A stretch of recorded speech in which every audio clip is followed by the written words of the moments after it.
Senhoras e senhores, boa tarde. Meu nome é João Doria Neto e é com prazer que damos início a mais um Lead Live do Lead, Grupo de Líderes Empresariais. Hoje, dia 22 de maio, sexta-feira, com a participação do presidente do Supremo Tribunal Federal, o ministro Dias Toffoli, que falará sobre o tema o papel do judiciário no combate à crise e defesa da estabilidade política. De antemão, já deixo o agradecimento de todo o Lead ao ministro Dias Toffoli. Dando início à nossa live, eu apresento os debatedores que estarão participando conosco. Ao final da apresentação inicial do ministro Dias Toffoli, eles direcionarão algumas perguntas ao ministro. São eles o Hermínio Lucci, CEO da BCG Partners Brasil, o Alberto Leite, presidente da FS, e o Arnoldo Valde Filho, presidente do LEAD Terceiro Setor. Compõe comigo também o Luiz Fernando Furlan, chairman do LEAD, qual deixo minha boa tarde aqui a você, ministro. Vou explicar rapidamente aqui a dinâmica a todos vocês que nos assistem. O ministro Dias Toffoli fará uma apresentação inicial por cerca de 10 minutos, abordando o tema desse encontro. Em seguida, nós passaremos as perguntas dos debatedores aqui presentes, qual eu acabei de apresentar. Eu peço a vocês que informem seu nome, empresa, área de atuação e a sua pergunta. E, de novo, peço, por gentileza, que sejam objetivos para que nós possamos respeitar o tempo da live. Na sequência dos debatedores, nós entramos para as perguntas de quem nos assiste. Então, eu lembro a você que está nos assistindo agora que mande sua pergunta, mande pela caixa de diálogo embaixo do chat, com o seu nome e empresa. Eu peço que interajam, participam, porque esses encontros são feitos para vocês. E lembrando, ministro, que nós estamos ao vivo para todos os filiados do LEAD em todo o Brasil e nas nossas unidades internacionais, presidentes e vice-presidentes de empresas que representam mais de 1/3 do PIB privado brasileiro. Então, parcela significativa do setor produtivo do país. Como eu lhe disse antes de começar a live, um canal oportuno para sanar as dúvidas e passar as boas iniciativas do Judiciário. Então, sem mais delongas e dando prosseguimento, eu passo ao Luiz Fernando Furlan, chairman do LEAD, para fazer a sua saudação. Furlan, boa tarde. Boa tarde, Johnny. Bem-vindo, ministro. Boa tarde a todos os participantes e debatedores também. E a sua vinda vem num momento muito importante, porque o empresariado em geral anda preocupado com essa disputa entre governadores e presidente, ministros. E ontem tivemos uma reunião aí de pacificação. Então, um dos 3 poderes ontem conseguiu vir em harmonia. A sua presença lá foi muito importante, também do presidente da Câmara e do Senado, e isso dá muito ânimo a quem dá emprego, que hoje está preocupado com produzir, vender, distribuir, exportar, né, pagar as contas. Então, nesse momento, a sua vinda é muito importante porque o poder judiciário, principalmente do Supremo Tribunal Federal, é também um poder, além de normatizador e de fazer cumprir a Constituição, também é um poder moderador, é um poder de harmonização, de interpretações e tudo. Então, ministro, seja bem-vindo e espero que todos os membros do LEAD que estão conectados participem com as suas perguntas e também aplaudam a sua participação e a sua vinda aqui hoje. Obrigado, Furlan. Queria passar uma informação rápida. Primeiro, agradecer aos membros da imprensa que também compõem aqui assistindo essa live e os mais de 300 empresários do LEAD que estão conectados nesse momento. Antes de passar ao ministro Dias Toffoli, vou pedir que o Arnoldo Valde, presidente do LEAD Terceiro Setor, possa também fazer sua breve saudação. Arnoldo, estou tirando do mudo aqui, microfone liberado. Boa tarde a todos. Ministro Dias Toffoli, bem-vindo. Nesse momento difícil, em que o mundo sofre essa pandemia, nós estamos em casa, mas trabalhando e procurando soluções para um mundo melhor pós-pandemia e como poderemos enfrentar. Vossa Excelência, um estudioso do jurista austríaco Hans Kelsen, conhece bem a teoria pura do direito e, a partir dela, constrói soluções simples e criativas para momentos difíceis como o presente. Vossa Excelência, antes de assumir o cargo de ministro do Supremo Tribunal Federal, foi advogado-geral da União. Entenda-se, presidiu o maior escritório de advocacia do mundo, porque é isso que é a Advocacia Geral da União.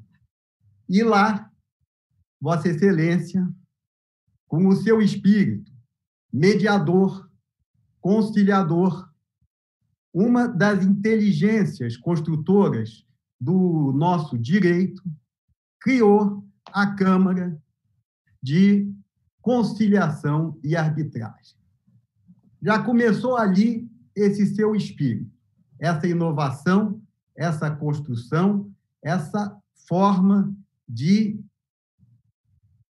trazer soluções rápidas, efetivas e menos onerosas que fossem justas, porque sempre foi essa a sua preocupação desde antes, quando era advogado de sucesso perante o Supremo Tribunal Federal. Vossa Excelência, agora que está no Supremo Tribunal Federal, preside também o Conselho Nacional de Justiça. E lá, de novo, está inovando. Está junto com a iniciativa privada, trabalhando e criando uma plataforma de conciliação e mediação para os casos decorrentes do Covid-19.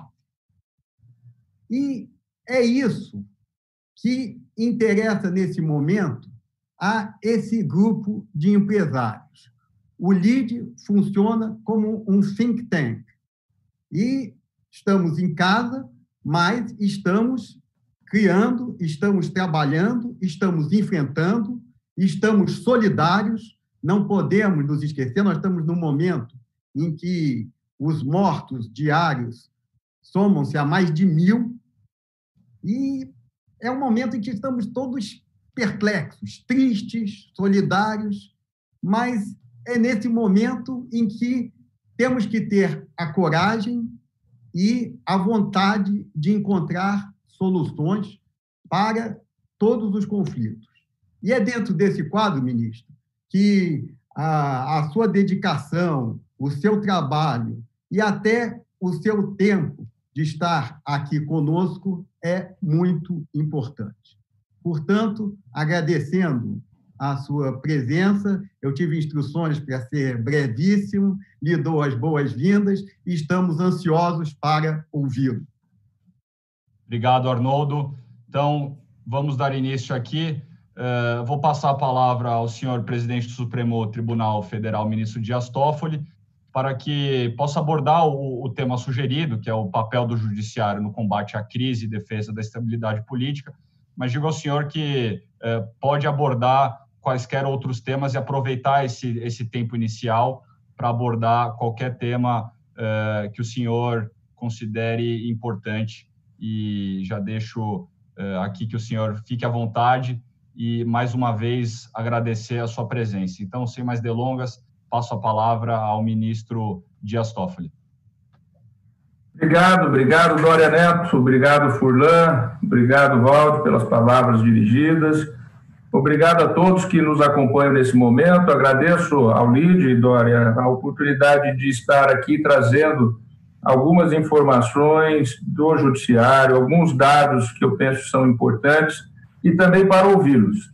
Para ouvi-los, nós estamos vivendo esse momento que, com certeza, desde uma guerra mundial até agora, é o momento de maior fragilidade humana.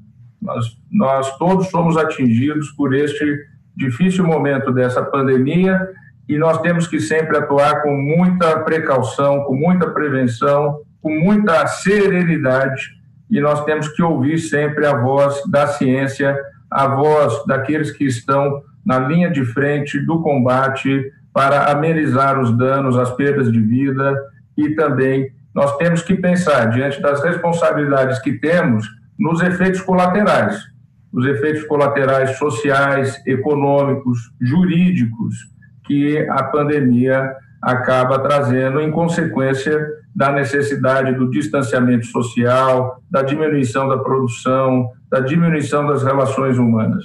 Então, dentro deste contexto, eu gostaria de rapidamente falar um pouco sobre o Supremo Tribunal Federal e também falar sobre o Conselho Nacional de Justiça, que tem tido um papel muito importante na orientação dos 18 mil juízes brasileiros, 13 mil membros de Ministério Público, milhares de defensores públicos e mais de 1.200.000 advogados, aí inclusos os advogados privados e os advogados públicos. Esse é o sistema de justiça.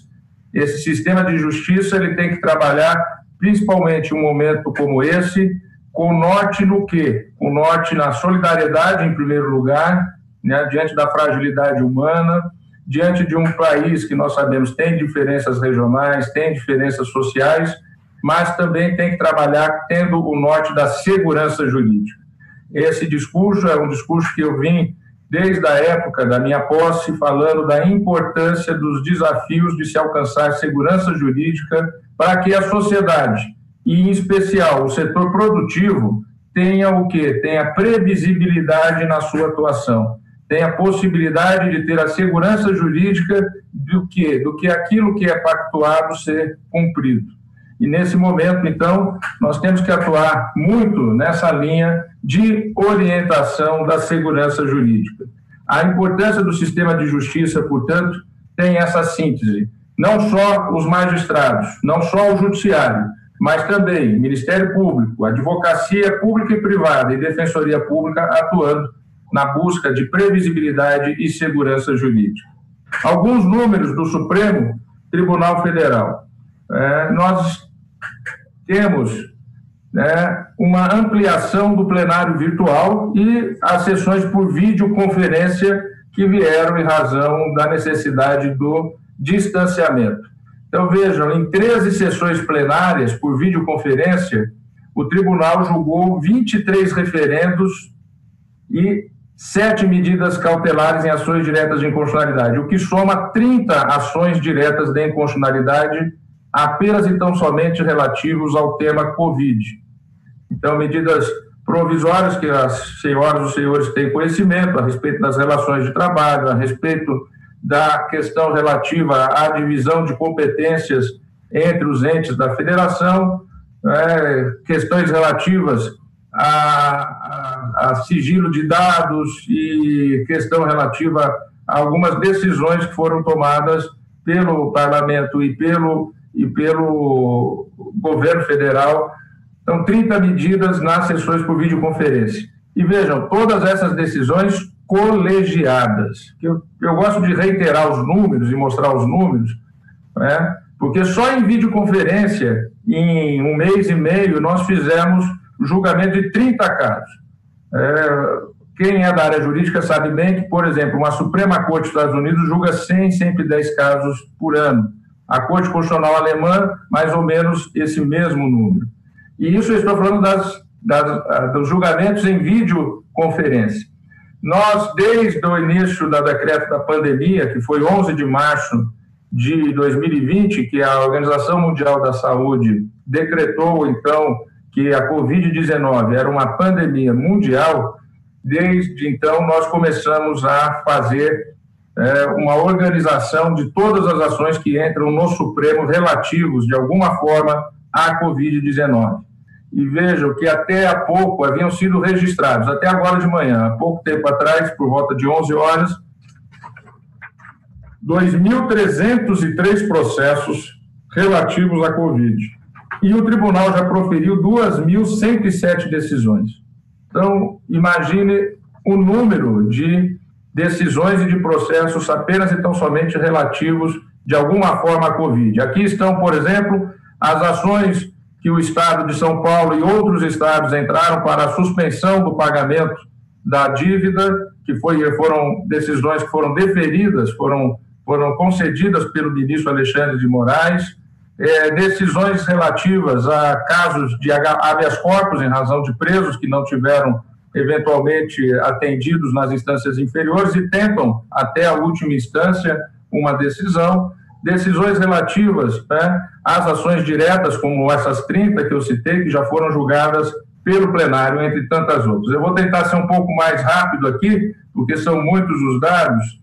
Então, nós temos também que desde 12 de março, o dia seguinte ao decreto da pandemia, de maneira colegiada, o tribunal julgou 4.768 processos. Eu estou destacando essa questão do colegiado porque, vira e mexe, nós lemos na imprensa, ou no próprio parlamento, ou no governo, vem críticas ao judiciário que o Supremo é uma corte monocrática. A academia também, alguns colunistas que são professores universitários, o tribunal são 11 ilhas. O tribunal são cada um decidindo isoladamente. Não é verdade. Os números demonstram, desde 12 de março até agora, 4.768 processos julgados colegiadamente. Nas sessões virtuais, o Supremo julgou 4.515 processos. No plenário completo dos 11 ministros, 1.158 processos. Na primeira turma, 1.755 e na segunda turma, 1.593. Portanto, vejam um dado curioso agora. Somente na sessão virtual que se encerrou na data de ontem, foram julgados 508 processos. 124 deles no plenário maior, 211 na primeira turma e 173 na segunda turma. Ou seja, isso demonstra o tamanho, né, do trabalho do Supremo Tribunal Federal. Isso demonstra também a agilidade que tivemos na ampliação desse plenário virtual para que a jurisdição pudesse continuar, para trazer previsibilidade, para trazer segurança jurídica. Nós aprimoramos o formato desses julgamentos. Na minha gestão, nós incluímos a possibilidade da sustentação oral. Só é possível o relator, só é possível o colega votar se ele passar pela sustentação oral. Então, é um sistema que replica no sistema virtual aquilo que ocorre na sessão plenária física, presencial. Os advogados podem, durante a semana em que ocorre o julgamento virtual, apresentar esclarecimentos, apresentar questões de ordem, apresentar matérias de fato.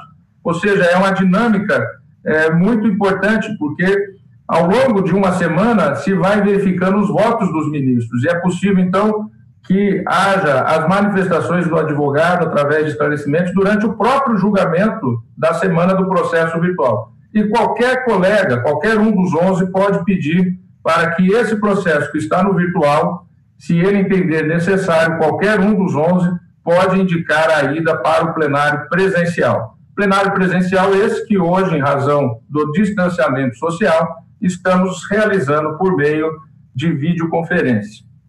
Deixa eu ir um pouquinho mais adiante aqui no meu roteiro, né? Alguns dos principais julgamentos, rapidamente. Nós temos, né, foi mantida a eficácia da medida provisória 936, que autorizou a redução da jornada do trabalho e do salário ou a suspensão do contrato do trabalho por meio de acordos individuais, independentemente de anuência sindical. Isso foi uma decisão muito importante, porque imagina, nós temos temos mais de 2.000 juízes trabalhistas no Brasil. Imagina se não há uma orientação por parte do Supremo. Cada juiz poderia estar decidindo de uma maneira diferente, criando conflituosidade. Conflituosidade essa que atrapalha o mercado, porque às vezes uma empresa de um mesmo setor tem uma liminar favorável ou tem uma liminar contrária. Então, essa decisão foi muito importante. A decisão que referendou a liminar do ministro Alexandre de Moraes que afastou as exigências da Lei de Responsabilidade Fiscal e da Lei de Diretrizes Orçamentárias para viabilizar os programas, né, de recursos orçamentários para o combate à Covid. Isso depois, né, foi julgado prejudicado porque veio a PEC, né, a chamada emenda constitucional da PEC da guerra orçamentária, da guerra do combate à Covid. Nós estamos, né, enfim, trabalhando, e recentemente tivemos aquela decisão a respeito dos dados que estariam sendo encaminhados para o IBGE, de toda a população portadora de smartphones ou de algum tipo de telefone, e para manter a privacidade, então, foi suspensa essa medida. Nós estabelecemos critérios claros, foram estabelecidos critérios claros para os limites de competência da atuação da União, dos estados e dos municípios, na adoção das medidas de restrição à locomoção, de isolamento e de quarentena. Então, são inúmeras as decisões que o Supremo vem tomando, decidiu no âmbito de suas competências e em seu território. Cada estado, cada município não necessitam de autorização da Anvisa para a decretação de isolamento, quarentena e outras providências, mas, evidentemente, tem que fazer isso com critérios técnicos, com critérios científicos, e, evidentemente, que quando há abuso ou usurpação de competência, acaba o tema indo ao judiciário. Eu mesmo mantive várias decisões, por exemplo, do Tribunal de Justiça de São Paulo, que abriu municípios em que o prefeito estava impedindo as pessoas de entrarem no município. Até o ônibus intermunicipal tinha que parar na fronteira do município e as pessoas que não eram do município descer. Nós chegamos a ter situações dessa forma. Isso tudo já foi derrubado, isso tudo já foi resolvido por conta dos parâmetros que foram estabelecidos. Então, são questões de suma importância, né, para todo o judiciário. No Conselho Nacional de Justiça, nós tomamos providências em vários setores. Recentemente, por exemplo, fizemos a recomendação para o setor de saúde complementar e o setor de saúde suplementar, orientando os juízes, porque começaram a surgir decisões judiciais a pedido de prefeitos, a pedido de entes públicos, no sentido, por exemplo, de requisitar e irem num hospital privado e pegarem o respirador, requisitarem respiradores para levar para um outro hospital, né? Ou seja, algumas decisões que precisavam ter orientações. O Conselho Nacional de Justiça ouviu todos os segmentos, ouviu o Conselho de Secretários de Seguranças Municipais, ouviu o Conselho de Secretários, desculpe, de Segurança não, o Conselho de Secretários de Saúde Municipal, o Conselho de Secretários de Saúde Estadual. Eles formam um conselho, existe um comitê que criamos no Conselho Nacional de Justiça, com o segmento privado, seja o segmento privado de saúde das filantrópicas, seja o segmento privado de saúde privado mesmo, com fins lucrativos, e seja o setor suplementar das seguradoras de saúde. Essas recomendações todas foram fruto de um extenso debate, de uma coordenação feita junto a todos os setores e também ouvido, obviamente, o Ministério da Saúde. Fizemos recomendações para a área de recuperação judicial, né, que agora a Câmara ontem até aprovou um projeto de lei que está indo ao Senado, mas desde o início da pandemia o CNJ soltou também para o setor da recuperação judicial, recomendações. Por quê? Por que são importantes essas decisões? A recomendação a respeito do sistema prisional e socioeducativo, que foi colocada pela ONU como modelo para o mundo. A ONU estabeleceu a nossa resolução, com muito orgulho, nós, do Conselho Nacional de Justiça, como modelo para todos os países do mundo. Então, essa atuação do Conselho Nacional de Justiça, orientando os magistrados brasileiros, os 18 mil juízes, e eu volto a dizer, o juiz não age de ofício, ele não age por vontade própria, ele age provocado pelo sistema de justiça. Então, não são só os 18 mil juízes, são os 13 mil membros do Ministério Público Federal e estaduais, os advogados públicos, privados e defensores públicos. Esse que é o sistema de justiça, tendo orientação, a confusão é menor. As decisões contraditórias, com certeza, serão menores. Esse foi o nosso propósito, exatamente com o foco no quê? Dória, é com foco exatamente na segurança jurídica e na previsibilidade, diminuindo a conflituosidade com essas orientações e trazendo parâmetros que sejam mais objetivos, porque muitas vezes, nesses momentos, a subjetividade exacerba. Então, aquilo que a pessoa acha o justo e o correto passa a prevalecer, e aqui, fazendo referência ao que o Valde disse, né, do Hans Kelsen, acaba por prevalecer, ao invés da objetividade da lei, que vale para todos, a subjetividade do julgador. Então, essas recomendações, elas visam exatamente trazer uma objetividade, uma orientação para o quê? Ao fim e ao cabo, segurança jurídica, previsibilidade, harmonia e pacificação social dos conflitos. Eu não tenho dúvida, né, todos nós com certeza sabemos que os efeitos colaterais da Covid no setor econômico, no setor social, implicará, sem dúvida nenhuma, um aumento de conflituosidade. E nós temos que estar preparados para isso. Lembrou o Valde desse trabalho que estamos fazendo, que é a criação de uma plataforma de mediação extrajudicial, em que as partes, antes de irem à justiça propriamente dita, através de uma plataforma digital, já procura os seus direitos e acaba por resolvê-los sem necessidade do desgaste do tempo, da movimentação da máquina, né, judicial, do sistema de justiça, e a solução pacífica com mais rapidez. Então, são várias as ações, né, que nós temos feito, e também nós temos feito um trabalho que é competência constitucional e, no caso do presidente do Supremo, regimental, de representar o Poder Judiciário junto aos outros poderes e no comando da independência, a independência das competências e das decisões, mas também a harmonia entre os poderes. Porque o Estado é um só. Não existe o Estado Judiciário, o Estado Executivo, o Estado Legislativo. O Estado é um só. E ele existe para quê? Ele existe para a pacificação de um povo, de uma nação e para a coordenação dos objetivos de desenvolvimento. Que, no nosso caso, no Brasil, estão descritos os objetivos da República Federativa Brasileira no seu artigo 3º. E ali, então, são os objetivos que os três poderes têm que buscar alcançar e atingir. E entre eles, evidentemente, está exatamente o desenvolvimento. E o desenvolvimento só se vai ter por segurança jurídica e previsibilidade.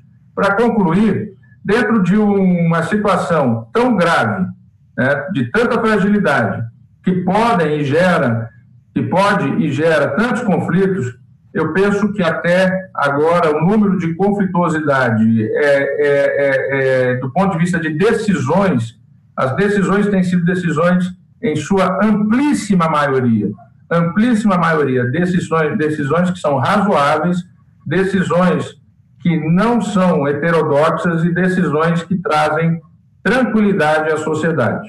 Evidentemente que pode-se concordar ou discordar de uma e de outra, mas o fato é que esse trabalho temos feito, não é? E digo não só o Supremo Tribunal Federal, mas todo o Poder Judiciário e todo o sistema de justiça. E para concluir, também, Furlan, fico muito feliz com a reunião de ontem, não é? É algo que eu já vinha falando há algum tempo, da necessidade de ter essa integração, de independentemente de competências diferentes no caso dos poderes, ou de diferenças partidárias e ideológicas no caso dos agentes que têm mandato de governadores, de presidente da República, de se ter, nesse momento, uma mínima unidade, uma mínima atuação de consenso para, né, atender a população brasileira, atender as necessidades sociais, para depois buscar exatamente os menores danos possíveis, seja do ponto de vista da saúde pública, seja do ponto de vista da economia e dos direitos sociais. Então, era essa a mensagem que eu queria dizer. Eu sou otimista, embora eu sempre digo o seguinte: a imprensa cumpre o papel dela, que é extremamente importante no Estado Democrático de Direito, mas muita coisa boa que acontece a imprensa não mostra. Quem vê os jornais, seja os impressos, seja os televisivos, parece que só tem confusão, mas tem muita coisa positiva acontecendo. E agradeço essa oportunidade de mostrar exatamente muita coisa positiva no Supremo Tribunal Federal, no Conselho Nacional de Justiça e no sistema de justiça como um todo. Muito obrigado pela oportunidade, fico aberto às perguntas. Ministro, o senhor nos deixa muito animados. Olha, eu aqui anotei várias coisas e parece que há uma revolução no judiciário pelos dados que aí foram apresentados. Eu vou fazer um breve comentário. Depois da teleeducação, onde crianças estão podendo estudar em casa, o avanço da telemedicina, que hoje está resolvendo até 70% das questões sem que a pessoa saia de casa, só com orientação médica, nós estamos vendo aí, pela sua descrição, a telejustiça. E esse avanço do século XXI, da digitalização, das reuniões virtuais de plenário, com mais agilidade, mais produtividade, mais objetividade, reuniões mais curtas, porque, convenhamos, eu muitas vezes assistia aquela TV Justiça, haja paciência para escutar, a gente ficava imaginando como é que ia ser o final do voto, não é? E eu vejo, pela produtividade que foi aí colocada, a quantidade de decisões, que isso é, no meu entender, gostaria de ouvir a sua opinião, irreversível. Quer dizer, esse avanço que nós tivemos por força da pandemia, ele está provocando situações novas em toda a sociedade brasileira e mundial. Então, é irreversível esse avanço que eu estou chamando aqui de telejustiça? Obrigado, Furlan, pela pergunta. Olha, esse avanço ele aconteceria de uma maneira ou outra, em algum momento ele viria. Não é? Eu, desde que assumi o Supremo, há 10 anos atrás, esse ano vou completar 11, a minha primeira entrevista para o site Consultor Jurídico, eu falava que eu gostaria de ver implementado a ampliação do plenário virtual com a possibilidade de sustentações orais por meio eletrônico e a possibilidade de replicar no mundo virtual exatamente o mundo factual. Isso eu disse há 10 anos e meio atrás. Quando chegou a minha vez na presidência, quando veio a Covid, já estávamos com todo o sistema tecnológico pronto para isso. Então, isso também tem o quê? Coordenação, planejamento, né? Você tem que ter a preparação. Trabalhamos muito nesse sentido e exatamente, infelizmente veio a Covid, mas se não tivesse vindo, nós estaríamos também já, nesse momento, trabalhando dessa forma, porque era uma política que eu estava implementando como presidente do Supremo com apoio da ampla maioria dos colegas, independentemente de ter vindo a Covid. Então, o Supremo já estava preparado para essa mudança. Se nós formos ver ali aquele livro, o famoso livro do Harari, né, as 21 lições do século XXI, né, isso não tem como dizer que não é irreversível, não tem como dizer, né, que não é irreversível. E a tendência, como fala o professor Susskind, o escocês Richard Susskind, que tem lá o futuro do trabalho no judiciário, as cortes virtuais, o Susskind diz o seguinte: a justiça ela vai ser menos um lugar, o fórum, e mais um serviço. Então, ela deixa de ser um lugar e ela passa a ser um serviço de pacificação, de resolução dos conflitos, através exatamente dos meios eletrônicos com maior rapidez, respeitando, obviamente, os direitos e garantias, respeitando o contraditório e a ampla defesa, respeitando a atuação dos atores do sistema de justiça, Ministério Público, Advocacia, Defensoria. Então, esse modelo, para mim, é irreversível, sim, Fernando. E vai ser bom. E até os que existem no início, quando eles verem que as decisões... Por exemplo, quando que íamos conseguir julgar 124 processos em uma semana no plenário maior? Nunca, se não fosse esse sistema.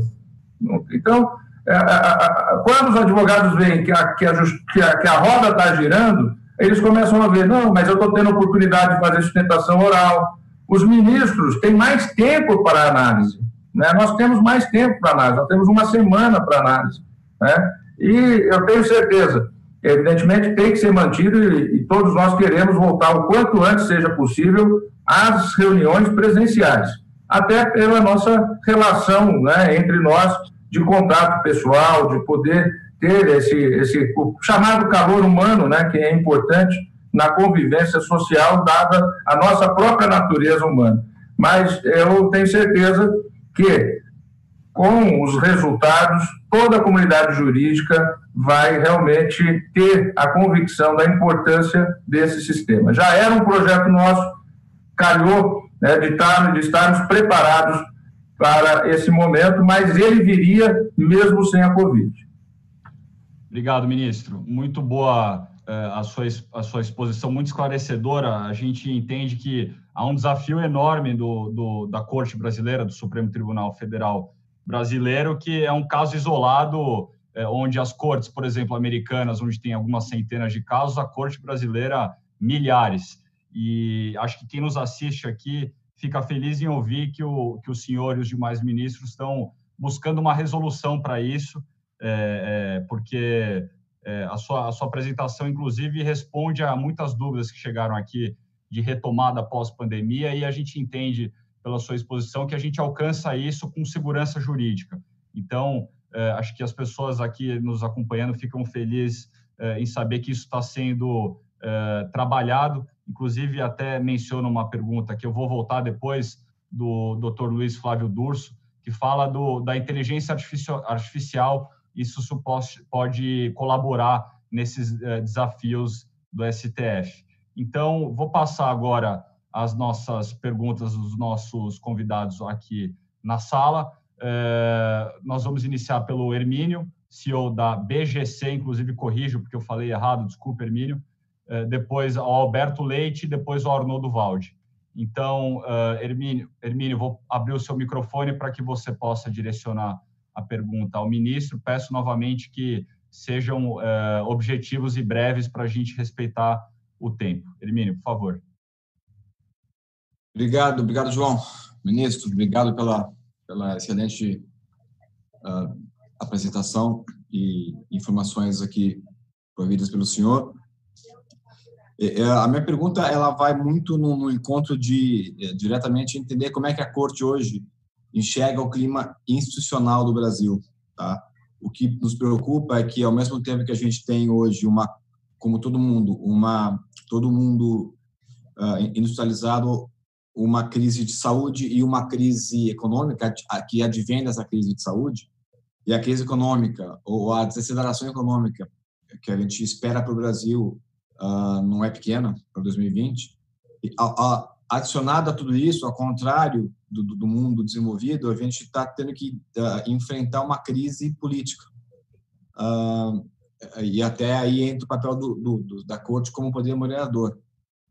Como é que vocês enxergam dentro da Corte o ambiente institucional do Brasil no momento que a gente tem uma crise tríplice, né, de pandemia, de saúde, de econômica séria e política? Obrigado, Hermínio. Obrigado, João. Pois é, Hermínio, essa pergunta dá para escrever uma enciclopédia de explicações, né? Desde as razões históricas, eu costumo iniciar a responder esse tipo de pergunta com o seguinte dado, assim, o Brasil é um país complexo. Nós não temos uma elite nacional, somos uma federação. Somos 26 estados, um Distrito Federal, que formam essa nação que se manteve unida, que poucas pessoas sabem explicar como é que se manteve unida, diferentemente da América Espanhola, que splitou, que se dividiu. Basta lembrar que, quando o Brasil declara independência a Portugal, para se ir do Rio de Janeiro a Cuiabá, tinha que descer o Rio da Prata e subir pelo Rio da Prata. O Brasil, ele teve o seu primeiro imperador que abdicou, o segundo foi deposto, o primeiro presidente da República renunciou. Governar o Brasil não é fácil, né? As relações, né, no Brasil, elas são sempre tensionamentos regionais, tensionamentos na representação no parlamento, e, felizmente, a Constituição de 1988, que completou já 31 anos, esse ano completa o seu 32º aniversário, né, tem demonstrado que ela trouxe um pacto social de maior estabilidade e de maior institucionalidade. Então, o que eu vejo? Eu vejo as instituições fortes, as instituições atuando. Basta ver, por exemplo, hoje, a Folha de São Paulo, o número de decisões do Supremo em relação a algumas medidas e os resultados, ou seja, isso mostra um Estado democrático de direito. Evidentemente que isso gera um tensionamento, porque algumas decisões desagradam, às vezes, o governo federal e agradam o estadual, ou vice-versa, desagrada o estadual. A decisão judicial, né, ela tem que trazer o quê? Segurança jurídica. Então, a rapidez e a decisão mais rápida e colegiada traz mais segurança jurídica. Mas, do ponto de vista das relações institucionais, o que eu vejo é o seguinte: nós tivemos um parlamento que o ano passado atuou firmemente, né, numa pauta que corresponde àquilo que foi a vontade do eleitorado, né, em 2018. Né? Em 2018, o resultado das eleições, seja para os executivos, seja para o parlamento, foi no sentido de que a sociedade quer um Estado mais rápido, um Estado mais leve, quer mais eficiência, quer mais serviços. Então, isso foi o resultado da eleição, e isso o parlamento parece que está, né, indo nessa linha também, e isso tem demonstrado. É evidente que quando vem a Covid, o setor público tem que ter uma atuação maior, e isso muda uma série de questões, por óbvio, né? Por óbvio, muda uma série de questões. Mas o que nós temos e assistimos nesse momento, né, é realmente as instituições funcionando. O Congresso funcionando, mesmo por videoconferência também, né? Câmara, Senado, Supremo Tribunal Federal, os tribunais Brasil afora. Então, nós temos os governadores, os prefeitos, os parlamentos locais. Então, nós temos uma institucionalidade muito forte. Agora, a democracia e a política, e aí no âmbito da arena política, é evidente que vão surgir diferenças, disputas políticas, disputas, né, com viés eleitoral, com perspectiva eleitoral, e isso faz parte da democracia. O que eu penso é que nós não podemos dizer em todo momento que isso é crise. Povo na rua sempre teve em todo momento, né? Então, tem um acampamento ali. O acampamento ali antes era do MST, depois era da CUT. Agora é de pessoas que são radicais de extrema-direita e que também têm o direito de ir à rua e manifestar. O que não se pode é atacar as instituições ou querer fechar as instituições. Mas dentro, né, da liberdade de expressão, que não seja uma liberdade criminosa, evidentemente que é possível todas essas movimentações e essas manifestações. Muitas vezes eu penso que se superdimensiona isso, né? Então, às vezes, um ato que tem 200 pessoas parece que foi um ato é uma crise no Brasil. Não é, né? Obviamente que existem fricções e, obviamente, que o trabalho de atuação, de conversas, de mediações são importantes para as compreensões e você ter uma maior tranquilidade. Evidente que todos nós gostaríamos de uma maior tranquilidade, né, para que possa ter maior segurança. Então, ter mais previsibilidade, mais segurança jurídica, mais segurança econômica para investimentos, para o desenvolvimento, para a retomada que vai ser tão importante. E daí o destaque que o Furlan deu no início, e que eu também subscrevo, da reunião de ontem, né? Veja, isso impacta a Bolsa de Valores, impacta a queda do dólar. Quer dizer, você ter um mínimo de harmonia entre os poderes é fundamental. Obrigado, ministro. Eu vou aproveitar e complementar a pergunta do Hermínio. Peço até desculpas ao Alberto, vou complementar essa pergunta antes de passar a você, Alberto. Que em cima dessa harmonização dos três poderes, você tem um agravante, que é a não coordenação entre os três poderes, essa desestabilidade, isso acaba passando para a população de uma certa forma, como o senhor disse, com as pessoas com posições diferentes, às vezes até hostis, e nós temos visto pessoas na internet ameaçando juízes dos tribunais de Brasília e até alguns magistrados, inclusive sendo ameaçados de morte. Eu queria perguntar ao senhor se o senhor tem recebido esse tipo de ameaça e como enxerga isso em um contexto democrático. Bom, isso é uma ação criminosa, né? Tanto que ontem foram presas 2 pessoas aqui em Brasília que apresentaram ameaças e com perspectivas, inclusive, de ações, e por isso exatamente foi aberto inquérito e houve, né, a prisão delas. Eu, logo no início do ano passado, né, eu fui, inclusive, muito criticado por ter aberto um inquérito de defesa da instituição Supremo Tribunal Federal. Hoje, muitos que criticavam há mais de um ano atrás esse inquérito, hoje eles reconhecem a importância da abertura desse inquérito, porque só o efeito de ter aberto o inquérito já fez reduzir ameaças inúmeras. Ali se descobriu, inclusive na Deep Web, ameaças reais. Muitas vezes você tem aquele que coloca num post, esse pessoal tinha que morrer, né? Mas é um desabafo, né? Infelizmente, né? É ruim, não se deve fazer isso, mas é um desabafo, né?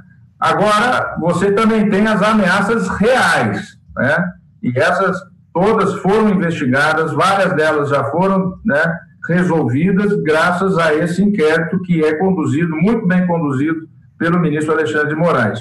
Então, realmente, a perspectiva do ato criminoso tem que ser tratado como ato criminoso, tem que se ter a investigação, tem que se ter a acusação e depois a punição. E o inquérito que nós abrimos no Supremo, na época, muitos diziam, o Supremo vai investigar, vai acusar e vai julgar. Não.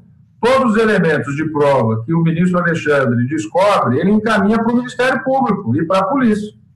Então, se é algo que está ocorrendo lá no município de São Paulo, vai para o Ministério Público de São Paulo. É algo que está acontecendo em Maceió, vai para a polícia e para o Ministério Público de Alagoas. Então, é assim que tem atuado. E aí depois vai o sistema de justiça funcionar. Se a pessoa não era uma ameaça, vai ser, né, arquivada a investigação. Se ela era uma ameaça, vai vir denúncia e vai vir acusação.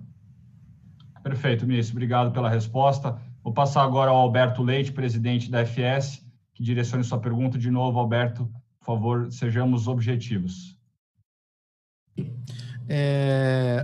Boa tarde a todos, ministro Furlan, ao ministro do Supremo Tribunal Federal, ministro Dias Toffoli, a quem eu faço uma saudação e parabenizo pelas grandes iniciativas que ele tem comandado junto com o Supremo. Aliás, o Supremo como colegiado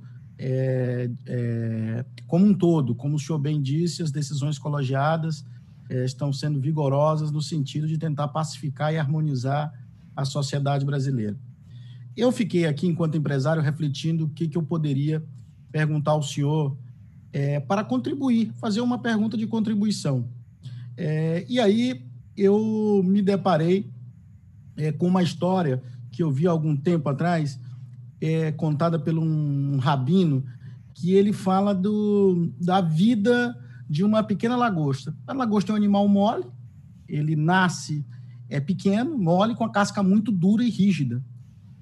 E como é que a lagosta cresce? Como é que ela faz para se expandir, uma vez que a casca não é elástica? Ela simplesmente submerge, fica entre pedras para evitar os predadores e troca de casca e pega uma casca nova. E esse movimento se repete a cada vez em que ela se cresce, fica diante de muita pressão naquela casca e depois ela volta, submerge novamente, troca de casca e assim vai. E por que eu estou trazendo essa história da lagosta? Porque o que faz a lagosta efetivamente ir ao fundo, submergir para trocar, é a pressão que ela tem, é o estresse por que ela passa. E aí eu vou trazer de volta isso ao momento atual. Todos nós, na sociedade, estamos passando por um grande momento de estresse, fruto da Covid e seus devidos desdobramentos, sobretudo aqueles do campo econômico. Acho que um Estado melhor seria se ele tivesse menos amarras para deixar os empreendedores seguirem com seus caminhos. E, diante disso, eu queria lhe perguntar, diante desse contexto de que nós, empreendedores, eu me enquadro nisso porque eu sou um empreendedor convicto, gostaria de lhe perguntar, entre uma das questões que encontrei, é uma que não tem nada a ver com o meu setor, particularmente, até, ministro, não tenho nenhum interesse sobre a pergunta, mas é uma pergunta que eu acho importante nesses tempos. Nós temos uma ação aí, uma ação do artigo 40 da Lei de Propriedade Intelectual, que basicamente é uma ação empreitada pela PGR pedindo a anulação desse artigo 40. E aí, por que eu julguei isso importante para o senhor? Porque, basicamente, ela dá mais tempo das patentes no Brasil em detrimento de outros países. Isso segura muito a indústria.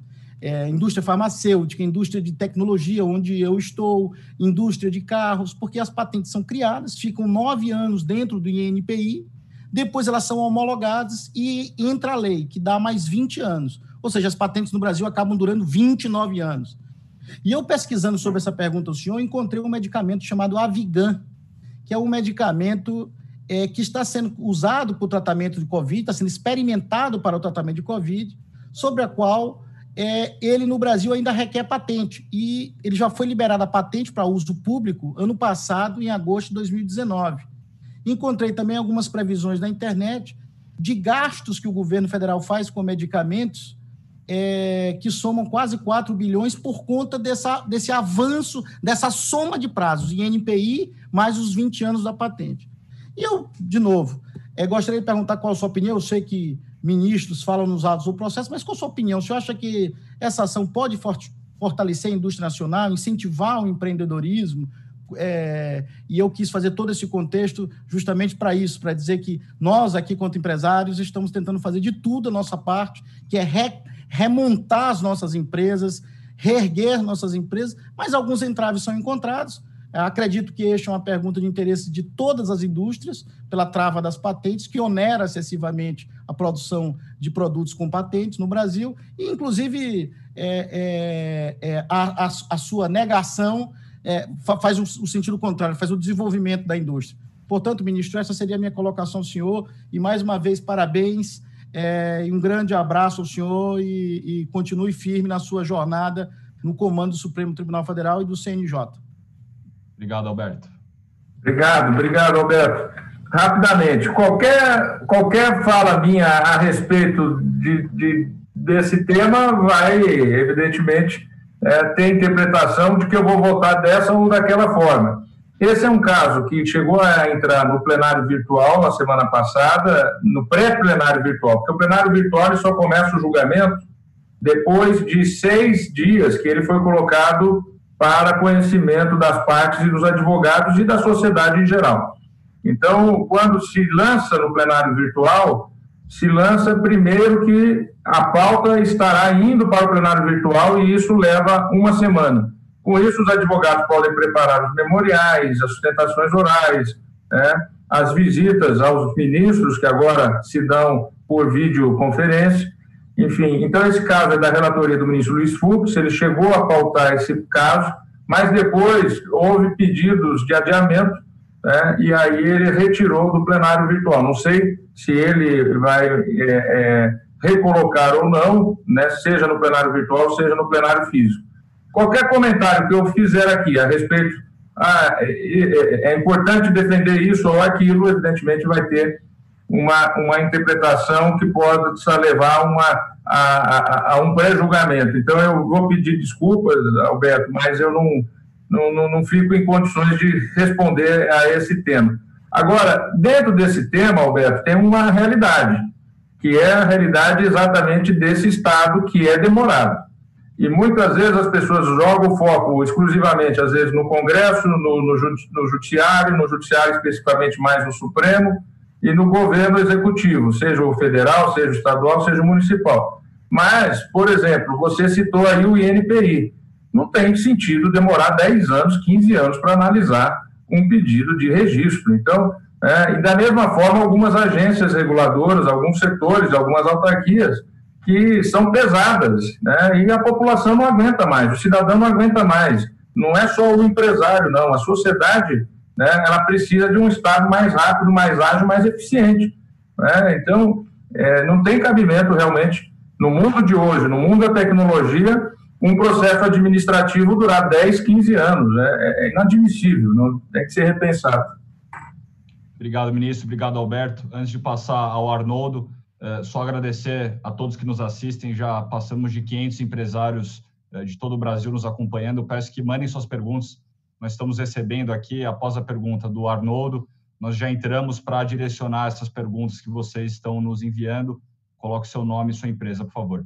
Arnoldo, passo a você para direcionar sua pergunta ao ministro Dias Toffoli. Ministro, quero agradecer a sua fala, mas não só a sua fala.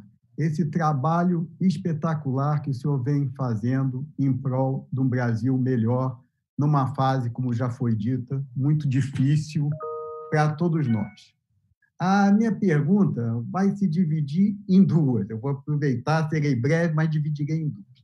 De um lado, eu vou para a parte pública.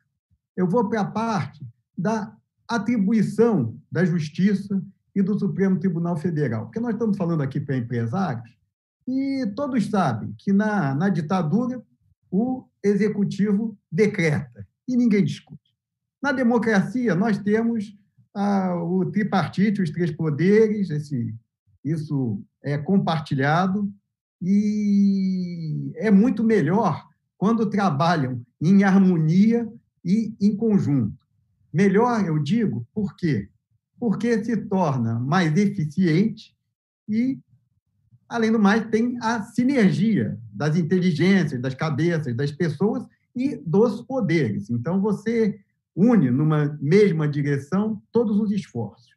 Na democracia, o executivo executa, o legislativo legisla e cabe ao judiciário o controle da legalidade e da constitucionalidade dos atos.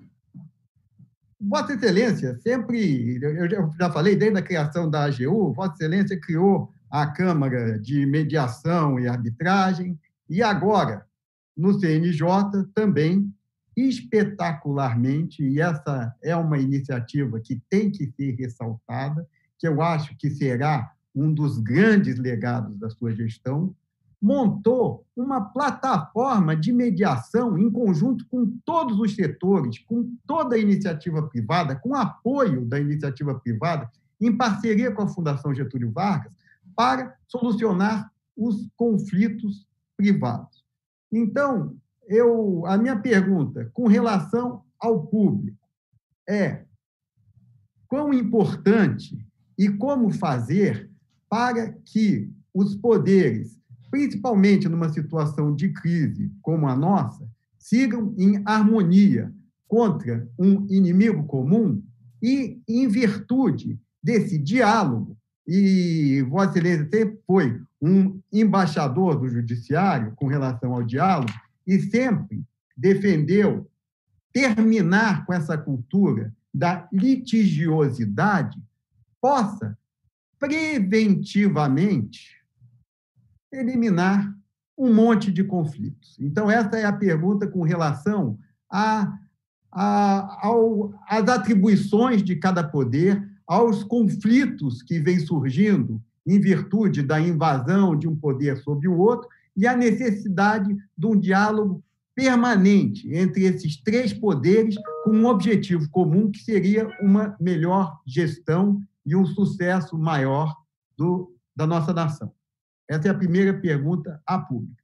E depois, eu queria que Vossa Excelência nos esclarecesse um pouquinho sobre esta plataforma que eu considero um tento, um espetáculo, e que ela foi feita em estado de emergência para a solução dos conflitos do Covid, mas ela seguirá para todos os outros conflitos setoriais e poderá diminuir enormemente essa cultura da litigiosidade que Vossa Excelência sempre combateu. Muito obrigado, ministro Toffoli. Obrigado, Arnoldo. Obrigado, doutor Arnaud. Olha, a primeira questão, como fazer para que os poderes tenham harmonia? É diálogo constante. Eu acho que desde fevereiro do ano passado, quando foram eleitos o Davi para o Senado, que tem sido uma pessoa extremamente responsável, trabalhando muito na harmonia, o Rodrigo Maia, que também na Câmara dos Deputados, um presidente que se elegeu com 365 deputados, votando num conjunto de 513, mostra uma liderança, mostra uma capacidade de articulação, você ter 365 votos num primeiro turno para a presidência da Câmara, e você ter o presidente da República que está legitimado pelo voto de 57 milhões de pessoas. Eu aprendi há muito tempo com o Nelson Jobim, eu já vou completar esse ano 25 anos de Brasília, atuando, já quando eu vim para cá com 27 anos, já era diretamente dentro do plenário da Câmara, não era parlamentar, mas era assessor parlamentar. Eu aprendi com o Jobim lá atrás que interlocutor você não escolhe. O Rodrigo Maia não me escolheu, eu não escolhi o Rodrigo Maia. O Davi não me escolheu, eu não escolhi o Davi. O presidente da República não me escolheu, não escolheu o Davi, não escolheu o Rodrigo. E ele foi escolhido por 57 milhões de brasileiros. Então, o interlocutor você não escolhe. Então, você tem que dialogar. É função constitucional a harmonia entre os poderes. Então, mesmo que haja, muitas vezes, algum tipo de fricção, por entender, esse poder aqui editou uma MP inconstitucional. Mas a minha MP é constitucional, e vai lá o Supremo e decide. O Congresso aprova uma lei, o Supremo vai lá e suspende porque tem alguma incompatibilidade com a Constituição. E vice-versa. Muitas vezes também tem a crítica que o Supremo passou da linha amarela, ou seja, deu uma decisão que avançou nas competências estritas, seja do Congresso, seja na competência estrita do Poder Executivo. Isso daí você resolve com diálogo. Com diálogo, com a harmonia entre os poderes e com exatamente a manutenção desse dever constitucional. E aí é o diálogo olho no olho mesmo. Eu sou um defensor disso, o diálogo permanente. Eu, praticamente toda semana, uma ou duas vezes, eu me encontro conjuntamente com o Davi, com o Rodrigo, dialogo com ele. Não tem uma semana que eu passe sem conversar com ministros do governo federal, e muitas vezes diretamente com o próprio presidente da República. Por quê? Porque isso é uma competência constitucional e, como eu disse, no regimento do Supremo, está claríssimo no regimento do Supremo. É competência do presidente atuar na representação do Poder Judiciário junto ao Poder Legislativo, junto ao Poder Executivo. Isso está escrito no regimento do Supremo Tribunal Federal, que tem valor de lei, porque foi editado ainda sob a égide da Constituição anterior, a de 1988, em que as resoluções do Supremo tinha exatamente o patamar de ser considerada uma lei. Então, é nesse sentido. A plataforma de mediação que está sendo conduzida, ela tem por premissa, inclusive, o diálogo também. Exatamente. Então, procurados os setores que têm muita demanda, que sabemos que gera uma... Eu não gosto de dizer setores que geram conflito, porque fica parecendo que o segmento é que está gerando o conflito, mas segmentos e setores que têm relações com muitas pessoas. Obviamente, se você aumenta o número de relações humanas, você potencializa, na mesma proporção, a possibilidade de conflitos. Então, você tem que se preparar para isso. Então, também no diálogo com os segmentos, com os setores, nós já vínhamos antes ainda, doutor Valdir, logo que assumimos o Conselho Nacional de Justiça, tínhamos feito um convênio com o Ministério da Justiça para poder usar a plataforma do PROCON. Mas, infelizmente, essa integração não se mostrou tão eficiente como nós gostaríamos, através da plataforma do PROCON. Aí,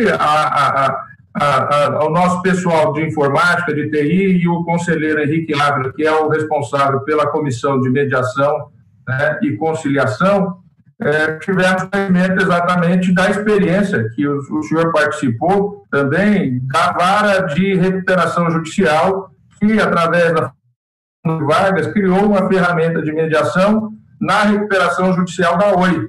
E ali foram resolvidos milhares, dezenas e dezenas de milhares de casos, muito rapidamente, de conflitos que tinham entre credores e devedores da Oi, facilitando, portanto, uma melhor solução e pacificação naquela recuperação judicial. Essa ferramenta que é uma ferramenta que, portanto, já teve uma experiência prática, já se mostrou resolutiva, né, de conflitos e resolutiva de decisões. Essa é exatamente a ferramenta que o Conselho Nacional de Justiça, com os setores, procuraram exatamente a Fundação Getúlio Vargas, que desenvolveu para a Vara de Recuperação Judicial do Rio esse sistema, para poder exatamente, né, tratar disso de uma maneira que as partes se entendam diretamente, sem necessidade do juiz.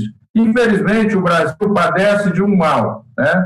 De um mal. Qual é esse mal que o Brasil padece? Nós todos somos Estados independentes, e isso tem uma razão histórica. Na estrutura socioeconômica e política brasileira, que começou como um país, né, colonizado, com monocultura exportadora, baseada na mão de obra escrava, você não tinha uma sociedade civil, né? Você tinha donos e escravos. Ora, o que ocorreu? O Estado veio antes do que a sociedade. Essa é a diferença do que o Brasil tem na sua raiz histórica de outros países que tiveram, talvez, um destino liberal, né, e econômico mais forte do que o Brasil. Então, no Brasil, nós todos somos Estado dependente. E muitas vezes o que se faz na lei de mediação, no Código de Processo Civil, muitas vezes diz o seguinte: a mediação tem que ser feita pelo judiciário. Olha, a mediação, ela pode ser feita entre as partes. As partes não precisam do judiciário, né, para chegar à mediação. E a advocacia tem um papel fundamental também, né, na orientação das partes para tentar uma mediação. Essa plataforma, ela vai nessa linha mesmo, que é menos Estado e mais sociedade. Menos Estado e mais sociedade. Por quê? Porque a sociedade se empoderando e criando, então, essas ferramentas, né? E, da nossa parte, é o nosso objetivo. Com essa ferramenta, mediar, né, diretamente, as partes vão se mediar e só chegará ao judiciário, diminuindo, portanto, ao judiciário. Qual é o envolvimento do judiciário nisso? O envolvimento do judiciário nisso é você ter a pacificação independentemente do judiciário, e, evidentemente, você diminui a necessidade de ir ao judiciário. O Furlan está pedindo a palavra ali, Furlan? Pois não. Furlan, posso só pedir uma gentileza ao ministro, porque nós perdemos a imagem dele, está congelando o ministro. Acho que se o senhor... agora voltou. Pode falar, voltou. O ministro falou tanto do Davi que tem uma pergunta do David aqui, Markovic, que diz o seguinte: essa modificação da prisão em segunda instância, ela não estimula, na opinião dele, um avanço da corrupção, a exemplo do que está acontecendo hoje com essas falcatruas de compras de respiradores e tudo. Então, essa é uma pergunta. Eu tenho uma outra aqui também interessante, do Orlando Pessutti, que diz o seguinte: com toda essa tecnologia que o senhor mencionou, faz sentido criar novos tribunais regionais federais, como há um pleito em Curitiba, Belo Horizonte, Salvador e Manaus? É isso. Obrigado, Furlan. Primeira pergunta é importantíssima, né? Primeiro, para esclarecer o que o Supremo julgou, né, em novembro do ano passado. O Supremo julgou se um dispositivo do Código de Processo Penal, que está escrito mais ou menos assim: excetuando a prisão em flagrante, a prisão provisória e a prisão temporária, excetuando prisão, né, cautelar, prisão em flagrante e prisão provisória, o cidadão só pode ser preso depois do trânsito em julgado da ação penal. Lei federal aprovada pelo Parlamento dizendo isso. Qual era a pergunta que se fez na ação que foi ao Supremo? Esse dispositivo é incompatível com a Constituição? O que diz a Constituição? Ninguém será considerado culpado até o trânsito em julgado. Uma parte do Supremo entendeu que esse culpado não significa necessariamente aquele que já está condenado definitivamente até os tribunais superiores, Superior de Justiça e Supremo Tribunal Federal ou Tribunal Superior Eleitoral, no caso de crime eleitoral e conexos. Pois bem, a pergunta que se deve fazer é o seguinte: a lei federal, o dispositivo do CPP, que diz que, tirando aqueles casos, né, de flagrante, prisão provisória e prisão temporária, só pode ser preso depois do trânsito julgado, é incompatível com aquele dispositivo da Constituição, a leitura da maioria foi não é incompatível. Por isso que quando eu falo meu voto no final, fui o último a votar, eu disse claramente, o Congresso Nacional é soberano para decidir sobre isso, mas a lei hoje está escrita dessa forma. Quanto à pergunta mais concreta que você faz aí, reproduzindo a pergunta do David, ora, no Brasil tem 330 mil presos provisórios. De uma população de regime fechado de 830 mil, 330 mil são presos provisórios. Ou seja, essa decisão do Supremo Tribunal Federal em nada impede a prisão provisória fundamentada.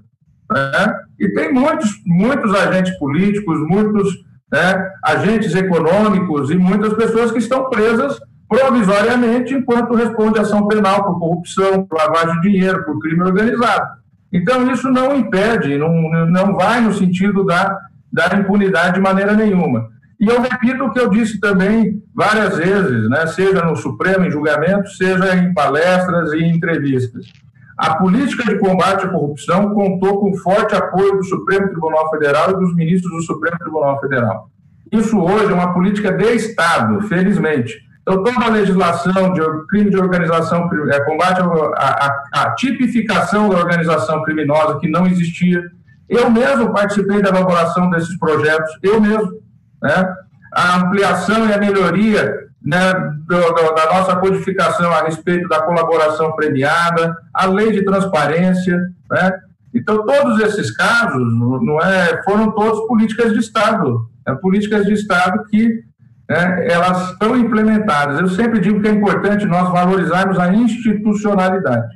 Então, se você tem 330 mil presos provisórios no Brasil, não é a decisão de segunda instância que impede alguém de ir para a prisão. Em relação à criação de tribunal, houve ainda em 2011, salvo engano, 2011 ou 2012, uma emenda constitucional que aprovou a criação de novos tribunais regionais federais.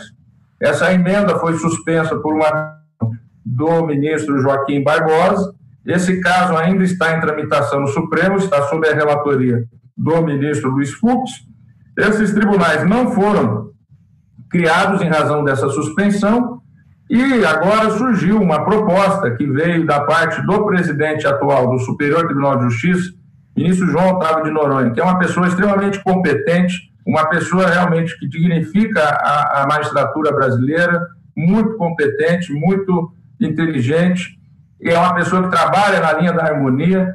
Ele apresentou um projeto do Conselho da Justiça Federal ao Parlamento em que, segundo a justificativa do projeto dele, não haveria aumento de despesa, ou seja, não necessitaria de prédio novo, não necessitaria de vagas de juízes novos, não necessitaria de servidores novos. Então, ele fez ali, segundo a justificativa que ele apresentou, uma articulação do ponto de vista de gestão de recursos internos que já estão no orçamento da Justiça Federal para que pudesse se criar esse tribunal sem aumento de despesa. Abstraindo do ponto de vista simbólico a repercussão que isso possa ter, né, porque sempre surge aquela história, mas sempre vai ter aumento de despesa. Não tem como ter aumento mais de despesa em razão do teto que existe, da emenda do teto que hoje existe. Então, tem como ser feito dentro dos limites do orçamento que já está disponibilizado na lei orçamentária anual para a Justiça Federal. E nós temos um Tribunal Regional Federal da primeira região, que é onde está dentro o estado de Minas Gerais, em que 40% dos recursos do Tribunal Regional Federal vem do Estado de Minas Gerais. O Tribunal Regional Federal da Primeira Região, ele é o órgão julgador do Distrito Federal e de mais 13 unidades da Federação. Todos os estados do Norte, né? Os estados do Centro-Oeste, excetuando o Mato Grosso do Sul, que é o Tribunal Regional Federal de São Paulo, com sede em São Paulo, mais Maranhão, Piauí, Bahia e Minas Gerais. Então, é um tribunal que não tem muitos desembargadores e os processos e os recursos lá acabam demorando muito. Do ponto de vista da eficiência da jurisdição, eu digo que eu acho que, sem aumento de despesa, esse projeto torna mais eficiente a justiça do ponto de vista da sua jurisdição. Ministro, muitas perguntas chegando aqui. Eu vou pedir uma gentileza ao senhor. Se você puder parar o vídeo e colocar para ir de novo ali no stop vídeo, porque está cortando a sua imagem, congelando. Acho que tirando o vídeo e colocando de novo, ele volta ao normal. Enquanto o ministro clica ali de novo, eu vou fazer uma justiça aqui ao Hermínio, porque primeiro eu errei uma sigla e depois faltou uma palavra, da BGC Liquidez. Hermínio, se puder, rapidamente, uma frase, só falar o que é a BGC Liquidez, rapidamente, só para eu fazer essa justiça com você. Claro, João. Acho que alguns aqui já conhecem a BGC, mas, na verdade, a BGC Liquidez é uma das maiores corretoras de valores do Brasil, e ela pertence ao grupo BGC Global, a BGC Partners, que é a maior corretora global de ativos financeiros do mundo. Basicamente, estamos aqui desde 2009 e é um prazer estar com vocês no lead aí. Sempre um prazer. Obrigado, Hermínio. Desculpa a minha troca nas siglas ali. Ministro, acho que melhorou agora, a gente lhe enxerga bem. Eu vou começar, Furlan, se você me permite, passando algumas perguntas do público.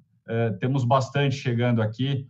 Eu vou começar com uma pergunta, presidente. Está sendo avaliado pelo ministro Celso de Mello o vídeo da reunião ministerial, qual se diz conter informações graves. O senhor é a favor da divulgação integral desse vídeo, ministro? E aproveito, complementando, Furlan está me olhando, mas tem que fazer as perguntas que nós recebemos, né, Furlan? Uma outra pergunta da Marcela Lorenzetto, da Rádio CBN, pergunta qual o posicionamento do ministro com relação à decisão do ministro Celso de Mello, que mais cedo enviou à PGR a notícia crime envolvendo o presidente Jair Bolsonaro. Então, a primeira pergunta do vídeo, se o senhor é a favor da divulgação integral, e a segunda pergunta do posicionamento dessa notícia de hoje cedo. Obrigado, Dória. Só para te informar que agora você está congelado aqui para mim, Dória. Então... Deixa eu tirar aqui. Eu vou deixar sem o vídeo, que talvez facilite. Mas, então, a primeira pergunta, se deve ou não deve liberar o vídeo? Olha, seria um desrespeito ao ministro Celso de Mello, eu opinar. Evidentemente que não cabe a mim opinar, e aproveito para dizer o seguinte, feliz um país que tenha um ministro Celso de Mello, porque eu já disse isso várias vezes, já disse isso no plenário do Supremo, ele é a maior autoridade moral em cargo público no nosso país, não há dúvida nenhuma. Uma pessoa de um conhecimento, de uma correção, de uma seriedade, conhece as instituições, conhece o direito, conhece praticamente de cabeça todas as constituições do mundo, Furlan. É impressionante. Ele sabe citar praticamente todas as constituições do mundo de cabeça. Então, é um privilégio, né, poder participar numa corte, presidir uma corte com a presença de uma pessoa da estatura do Celso de Mello, que nos ensina o tempo todo. Então, o que eu tenho a dizer é o seguinte, com certeza esse caso está em boas mãos. E também respondo à segunda pergunta da mesma maneira. Está em boas mãos, né? Houve uma provocação no sentido de encaminhamento de um pedido de parlamentares para o ministro Celso fazendo notícia crime. Olha, o que ele faz? Ele faz o que é o normal, manda para o procurador. O procurador é que tem que fazer a avaliação jurídica do que contém aquela notícia crime, e também o doutor Aras tem se mostrado realmente uma pessoa também muito correta, com extremo conhecimento, e uma pessoa que atua de maneira tranquila, em silêncio, cumprindo a sua função, cumprindo os seus deveres, mas sem fazer estardalhaços. Obrigado, ministro. Furlan, a gente tem mais algumas perguntas, vou deixar aberto se você quiser direcionar. Ministro, quando que vai mudar essa nossa herança ibérica de burocracia, de carimbos, de autorizações, de cartórios,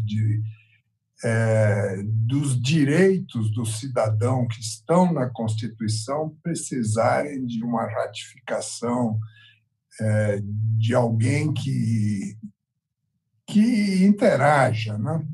E também a minha preocupação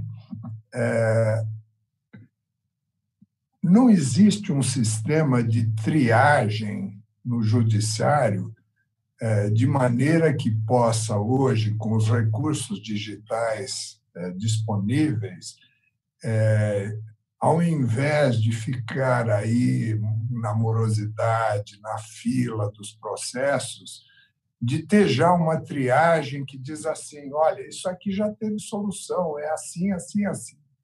E evitando essa criatividade de recursos e mais recursos. Pergunta complicada, né? Mas não tem nada a ver com a opinião política. Não, essa pergunta é muito boa. Sabe que durante a transição do governo Michel para o governo Bolsonaro, eu já tinha assumido a presidência do Supremo. Eu assumi no dia 13 de setembro, antes do primeiro turno. Quando o Guedes foi escolhido, né, o Paulo Guedes foi escolhido para ser o ministro da Economia, durante a transição eu tive pelo menos 3 reuniões com ele, com o nosso amigo Guilherme Afife Domingos, né, que foi ser assessor especial dele, o José Levi, que ele escolheu para Procurador-Geral da Fazenda Nacional, que hoje é o advogado-geral da União, pessoa extremamente competente, extremamente correta. E nessas conversas eu tive o prazer de conversar com ele 3 vezes, exatamente falando disso. Falei, Guedes, vocês têm a oportunidade, esse governo tem a oportunidade de destravar o Brasil. Eu usei várias vezes essa expressão. Ou seja, é o que demonstrou as urnas quando se elegeu essa plataforma, né, de menos Estado, mais sociedade, que o Guedes também falava sempre, menos Brasília, mais Brasil. Lembra-se disso, desde de toda a campanha eleitoral, eles falavam isso, e depois lograram a vitória. E eu dizia a ele também vários pontos dessa burocratização. Veja, quando eu fui presidente do Tribunal Superior Eleitoral, eu mandei um projeto de lei de criação do Documento Nacional de Identidade, usando a biometria do Supremo. Naquela época, tinham 35 milhões de pessoas biometrizadas. Hoje já são 120 milhões, quase 120 milhões de pessoas. Ou seja, metade da população do Brasil. No Brasil, ainda temos 270 milhões de CPFs ativos. Eu não preciso aqui fazer juízo de valor do que pode estar acontecendo por aí, né?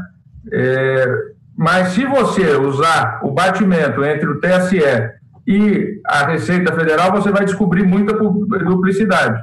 Na época que eu fui presidente do TSE, teve um cidadão que tinha 27 CPFs.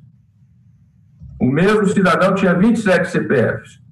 Um cidadão com 27 CPFs diferentes. Então, você tem que... O que é isso? É a burocracia do Estado, que ainda não tem um cadastro nacional. Veja, o Brasil precisou, né, atender aí a população que estava mais desfavorecida, mais vulnerável, porque não sequer emprego tinha o que vendia o biscoito Globo na praia do Rio de Janeiro, o ambulante, né, na entrada de comunidades que tem o seu negocinho, e essas pessoas todas, uma população imensa que precisou da ajuda, que veio, e felizmente veio, os R$600, não é?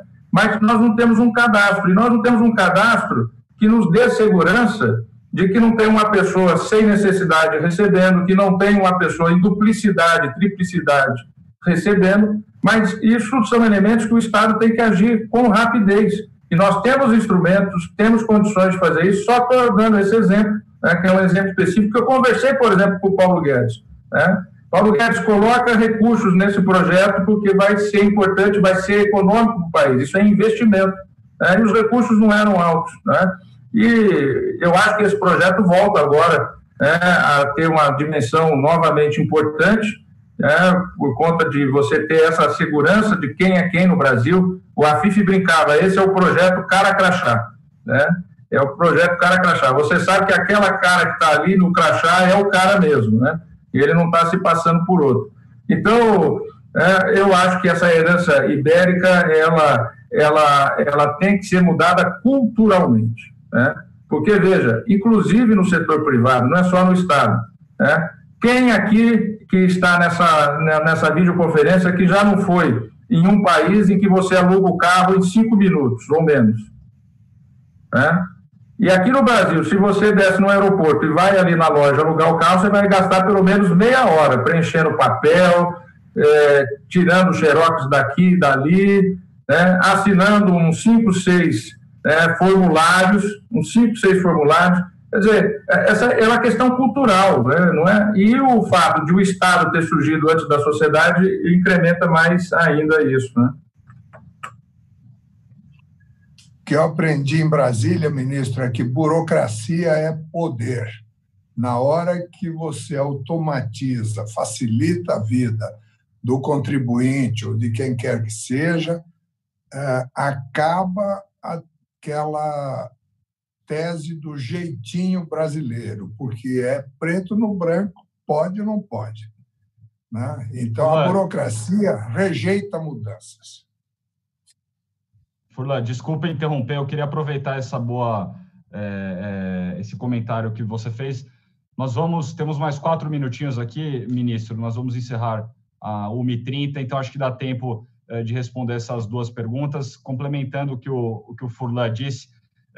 Agora, no mundo cada vez mais digital, no momento onde a gente está mais conectado do que nunca, eu faço essa pergunta vinda do Pedro Silveira, que pergunta, na posição de chefe do Judiciário, o presidente entende que a Lei Geral de Proteção de Dados, a LGPD, deveria entrar em vigor em agosto, como definiu o Senado através de lei? E complemento também nessa linha da tecnologia, a pergunta que eu comentei lá atrás do Dr. Luiz Flávio Durso, nosso presidente do LIDE Justiça, que pergunta se a inteligência artificial irá colaborar para que o STF supere os desafios que se avizinham. Então, LGPD e inteligência artificial. Em relação à inteligência artificial, um convênio feito na gestão da ministra Carmen Lúcia com o Centro de Tecnologia aqui da Universidade de Brasília, da UNB, já desenvolveu e está em estágio bastante avançado um sistema de inteligência artificial para apontar os casos que já têm repercussão geral, né? Aqueles recursos que chegam, mas que já foram julgados, né? Que já têm decisões que são repetitivos, auxiliando, né, exatamente num trabalho de identificação desses casos de uma maneira em que, em alguns segundos, você já tem essa identificação. Esse sistema em teste já se mostrou 96% confiável, ou seja, com a checagem humana se verificou que ele tem um alto grau, né, de confiabilidade e ainda continuam sendo feitos alguns testes e alguns aperfeiçoamentos. Então, esse é um sistema de inteligência artificial concreto que já ele não está sendo usado, né, no momento, né, mas ele já vem auxiliando e já vem atuando no sentido de permitir. Eu não tenho dúvida, Durso, que com o tempo, né, na linha do que o Harari escreve, nós vamos trabalhar, né, com inteligência artificial, e vários setores já estão trabalhando, né, você levantar os precedentes do Supremo. A grande questão da inteligência artificial, por exemplo, vai ser você ter, através da inteligência artificial, a transparência da decisão do magistrado, se ele está julgando igual nos casos iguais, em casos semelhantes, né? Se ele realmente é um juiz imparcial, se ele mantém uma coerência na sua jurisprudência. Isso é importante. Ou quando ele muda a posição, ele justifica o porquê mudou, né? Nada impede de alguém mudar a sua convicção, alterar a sua convicção. Isso acontece em todos nós. Nenhum de nós aqui tem as mesmas convicções que tinham quando tínhamos 20 anos de idade, quando tínhamos 15 anos de idade. Então, isso faz parte do processo humano, natural. Então, a inteligência artificial vai ser um instrumento muito importante para você ter uma cobrança, né, do juiz em relação à sua jurisprudência e à sua coerência. E a outra questão, que era relativa aqui mesmo ao LGPD, né? A Lei Geral de Proteção de Dados. Recentemente, naquele projeto de lei 1179, se deliberou a respeito disso, a respeito das sanções, adiamento da aplicação de sanções. Então, essa é uma questão que cabe ao Congresso, não é o Judiciário que cabe dizer quando uma lei deve ou não entrar em vigor, e o Legislativo é que tem trabalhado nesse sentido. Então, não cabe ao Judiciário dizer quando que é discricionariamente mais conveniente entrar ou não entrar em vigor esta ou aquela lei. Perfeito. Ministro, para não passarmos mais do horário, vou agradecer imensamente a sua participação aqui em nome de todo o LIDE. A sua apresentação foi transparente, foi clara, foi objetiva, e eu tenho certeza que a repercussão e o impacto da sua fala será muito positiva, principalmente aos que nos ouviram aqui e que buscam, assim como o senhor, a segurança jurídica. Então, eu vou passar ao ministro Furlan, que possa fazer sua saudação final, e agradecer de novo a todos aqui que participaram do debate e direcionaram suas perguntas. Valde, muito obrigado pela sua participação, também como presidente do LIDE Terceiro Setor, Alberto Leite, da FS, e o Hermínio, da BGC Liquidez. Furlan, com você. Está no mudo. Está no mudo. Só um minuto. Ativar. Agora foi. Pronto. Ministro, eu aprendi muito na sua fala, como sempre. E acredito que todos os membros do LIDE que participaram dessa live de hoje também. Então, interpretando a base do LIDE, como sabe, tem mais de 1.700 associados no Brasil e também fora, eu queria lhe agradecer pela oportunidade e mostrar também, mostrando para todos que o Judiciário e o presidente do Supremo estão trabalhando nessa sexta-feira, de tarde, não é? E, como bem falou, com todas essas reuniões virtuais e tudo, usando a tecnologia. Foi uma grata surpresa, imagino, para muitos membros do LIDE que não conheciam essa vitalidade, essa agilidade que está tendo hoje no Supremo com os seus ministros. Então, ministro, hoje é o dia do abraço. Então, eu lhe mando, olha, um abraço virtual. Espero que não tão longe a gente possa lhe dar um abraço daqueles dos bons tempos. Muito obrigado, e a vocês que participaram do debate também, não é, Valde e os demais. E, Johnny, você está cada vez melhor nessa coordenação. Estamos tentando. Obrigado, Furlan. Ministro Toffoli, eu deixo a você, se quiser, fazer um último agradecimento, e depois damos como encerrada essa live. Obrigado, Dória. Obrigado, ministro Furlan, querido amigo, o doutor Valde, o doutor Hermínio, Alberto, a todos os associados que nos acompanharam, a imprensa. Eu acho que é importante esse diálogo.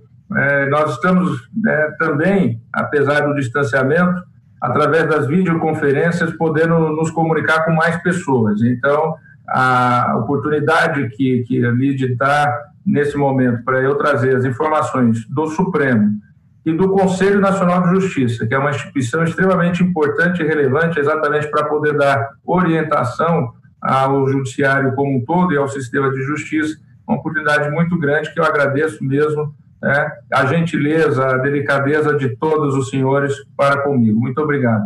E saúde, e que nós possamos, o quanto antes, realmente sair dessa situação e retomar o desenvolvimento do nosso país. Que Deus nos proteja. E um abraço a todos.